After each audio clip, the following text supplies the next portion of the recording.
Hi everyone, so we're going to be looking at Mark Zuckerberg's chart today. So I'm just going to go right in. He's got a Virgo ascendant. It's obviously a very clean appearance and maybe not very expressive, and can also have a really sort of nervous or anxious appearance as well, especially when intellectually put on the spot or accused.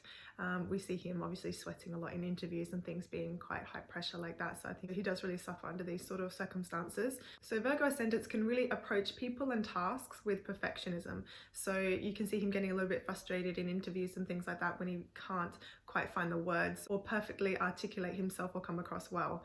Although he has a very strong mind and is very mentally tough. This is because the ruler being in Aries, and I think this is what really drove him to success, was just pure determination and competitiveness. It's really all over his chart with all this Aries, the Scorpio, and obviously the intelligence. We've got a lot of Gemini third house stuff here, so we'll go into all of that.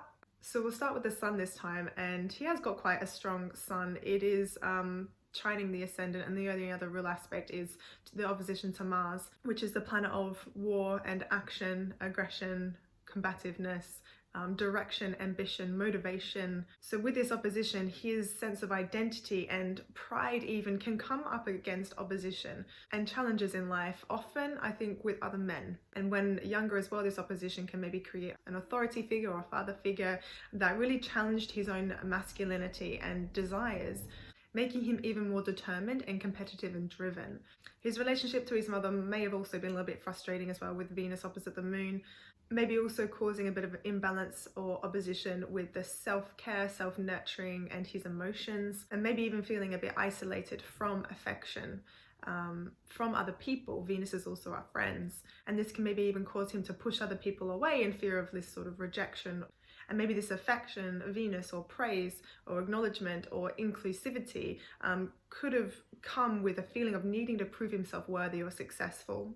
At the same time, simultaneously, the sun trining the ascendant does also give him a natural appreciation for who he is and a natural sort of radiance of character. And we see it a lot in his body language. He has very much the serious face with the chin lifted, the chest is out, the really strong posture. With sun trining the ascendant, we feel and we know that he's confident, even with that wide trine to Jupiter. So there is confidence, genuine confidence in himself. But maybe because of this opposition to Mars and maybe some instances growing up, I don't know exactly what he's been through, but there still is this opposition. And also with Venus being included there, also the same sign as his sun. And that's to do with self-worth. Taurus is all about self-worth. So maybe feeling like he's worthy, feeling like he's attractive, like he's included, like I said before. May have come at the expense of what he felt and what his desires were and what he wants to do, what his ambitions are with Mars and the moon. When we have hard aspects to Mars, we really need to learn the difference between assertion and aggression.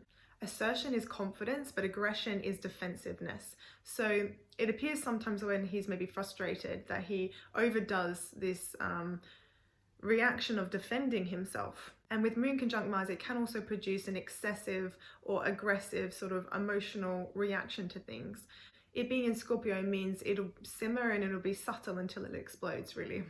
This Pluto energy is very strong as well. So with Mercury combining, it can mean having the ability to have cutting, bitter, and very penetrating words. It can even be he uses a sort of simmering, potent, penetrating sort of energy as well to come across as in control and the authority. Pluto is about subtle control and power and domination. So with Mars there, he's ambitious in life in gaining this in some way.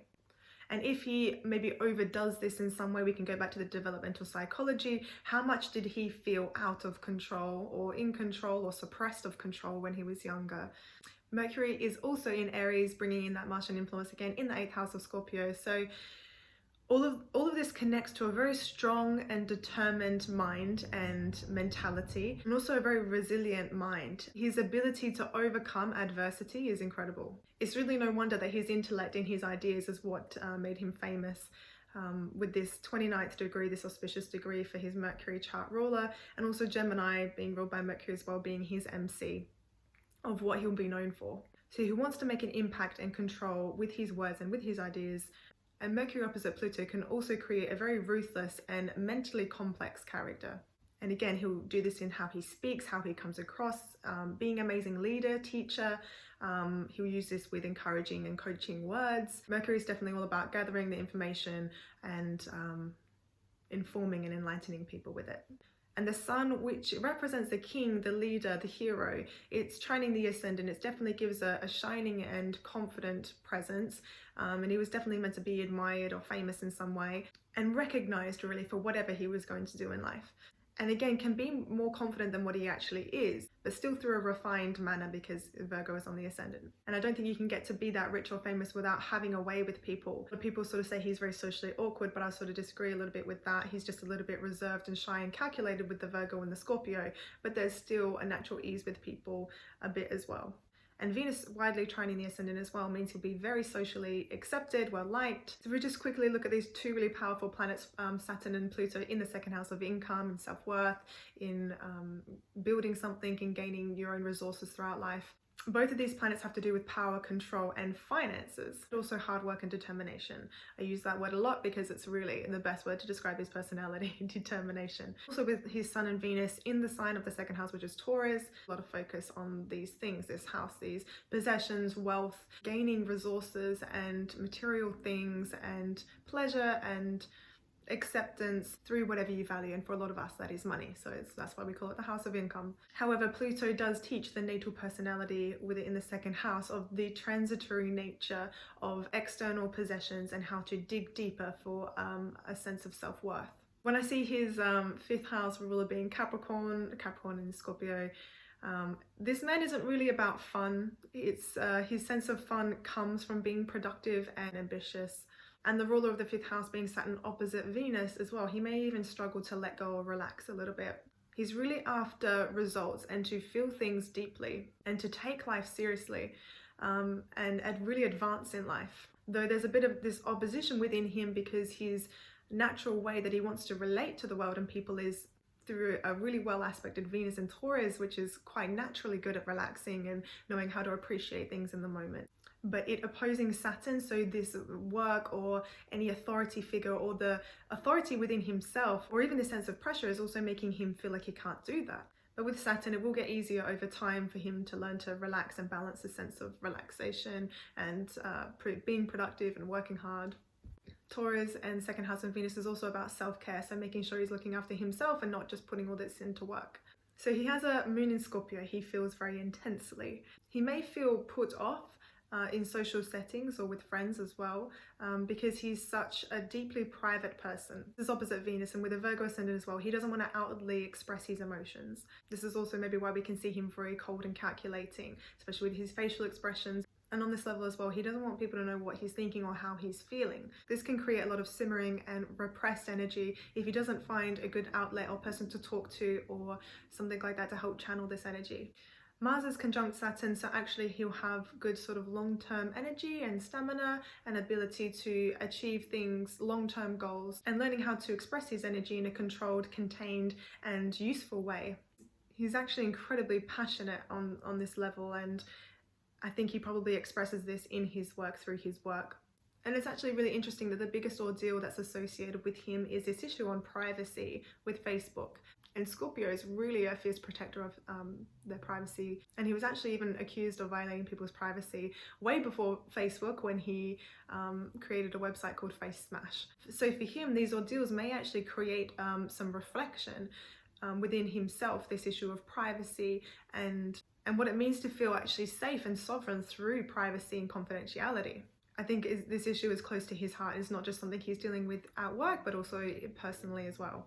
He's actually also been described as very provoking. I think Scorpio can definitely be provoking and daring. He's actually also been described as very mischievous. I think that's his Gemini midheaven. But accompanied with that is also a very daring personality with all of the Scorpio. So Mercury is actually trining Neptune, which gives him good inspirational ideas and vision. It helps to balance his very cerebral and intellectual side of him as well. And this allows a little bit more creativity. And I knew we'd see some Aquarius or some Uranus in his chart. Uranus represents the internet, and it's conjunct his south node there in the third house of the mind. So it's making it part of his destiny to communicate the wider community together through technology and revolutionary ideas. And Uranus is also about setting new trends, things people have never thought of before. And this may have come actually quite natural to him with it conjunct the South Node, because the South Node are things that we're naturally good at doing or our comfort zone. Not saying that it wasn't hard work for him, but he may have found that things just happened. What he then needs to do is to integrate into his life, or find more of a balance with, is defining what gives his life meaning through gaining knowledge of other things and other perspectives. The Sagittarius and the ninth house is sort of encouraging him to explore and broaden his mind and find a different or more cultured and worldly perspective on things, to then actually make more logical sense and to be able to communicate with people better. He will also need to calm and organize his mind to find balance. So back to his sun in Taurus, actually his basic nature is very slow and practical and methodical and routine. Taurus can also be a materialistic sign and enjoy the luxuries and comforts of life, good food, good clothing, good surroundings. He may have a strong belief that life is really connected strongly to the material world, that money is what matters, that comfort is what matters, that a strong sense of self or portrayal of self is what matters. This is also linked to his karma as well, with the Saturn in Scorpio, learning to let go of control, possessions, things, any external circumstances, factors, people, to actually change and transform into someone more powerful, but not controlling. And with the Gemini as well, maybe detaching emotionally for a bit, to think critically and clearly about all perspectives, balancing the need to feel the truth and knowing the truth through facts. This is actually a really interesting topic, because what is the truth? Is it based on a feeling or an intuition or knowing, or is it based on fact or past experience? Or is it somewhere in the middle?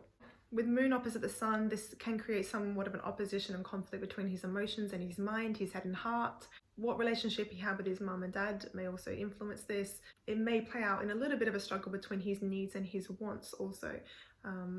Feeling pulled in lots of different directions. He may have lots of sort of ups and downs when it comes to his emotions, also his energy. It may cause sudden changes of heart or changes of action or feelings because of this need to try and balance both sides of himself. Finding the balance between Taurus and Scorpio is about finding peace in the moment, non-attachment to material things, while also having strong ambition and resilience to move forward without being attached to a goal or outcome with the fear of loss. One side of him wants to create change and transformation, and the other side, Taurus, wants to keep things the same.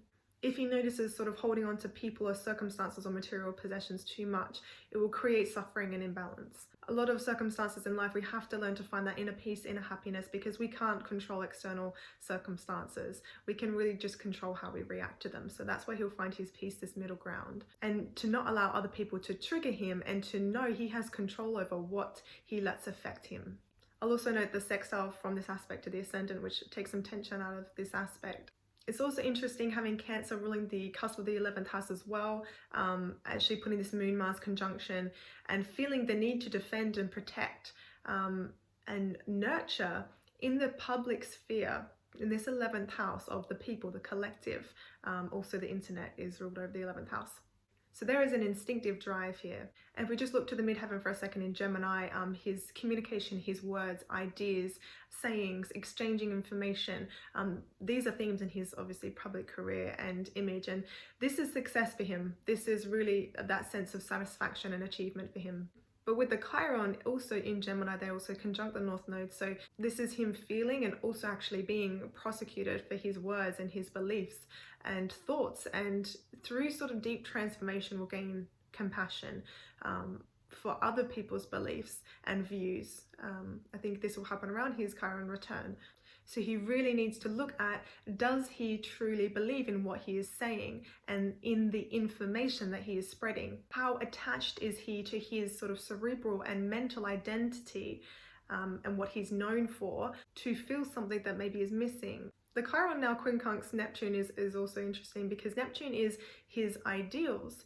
In the house of the 4th house of home and security and privacy, it may be that there's a slight imbalance or maybe even delusion or deception when it comes to actually protecting his own and other people's privacy and what privacy actually means. So it would be very good to know what he actually believes privacy entails. And with Chiron, healing will really come from this aspect when he understands and really feels into what people actually need in a realistic and grounding way in Capricorn, and also emotionally sound and connected as well as teaching how to reflect and correctly interpret information. So I hope you enjoyed this video. Leave a like or comment. I'll see you soon.